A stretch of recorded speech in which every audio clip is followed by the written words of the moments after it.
Okay, welcome back mga bossing. Welcome back to Boy Bukas Toy Box. So this time we're going to share another toy haul from the dollar store. So luckily I found what I'm looking for, but check the mic and make sure it sound right, boys.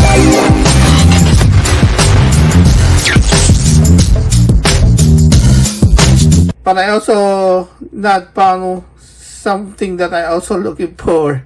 Okay, so tara, umpisa natin ito mga bossing. Medyo nakaswerte rin tayo sa unang hinahanap natin, pero sa isa hindi masyado.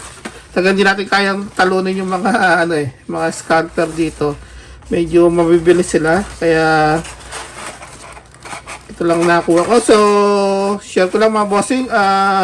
So this is from Dollarama. So if you're in Canada, you know what is Dollarama is. So okay, so here you go mga bossing. This is what I found. So luckily I found this one.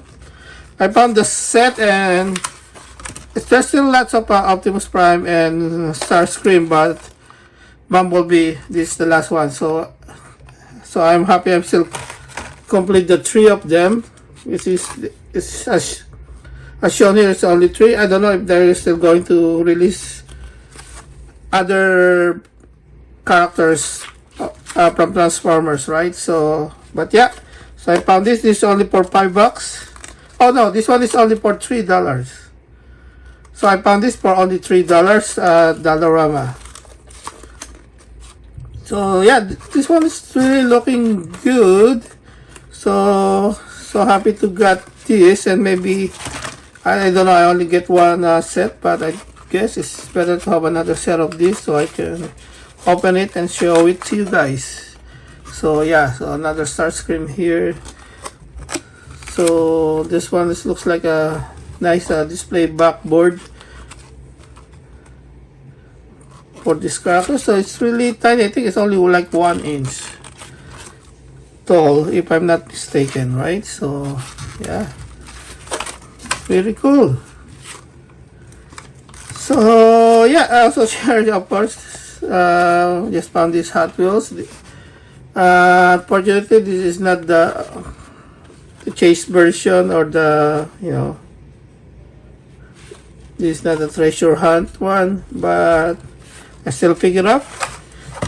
And this one is what I was looking for. There is a lot of set of this one, but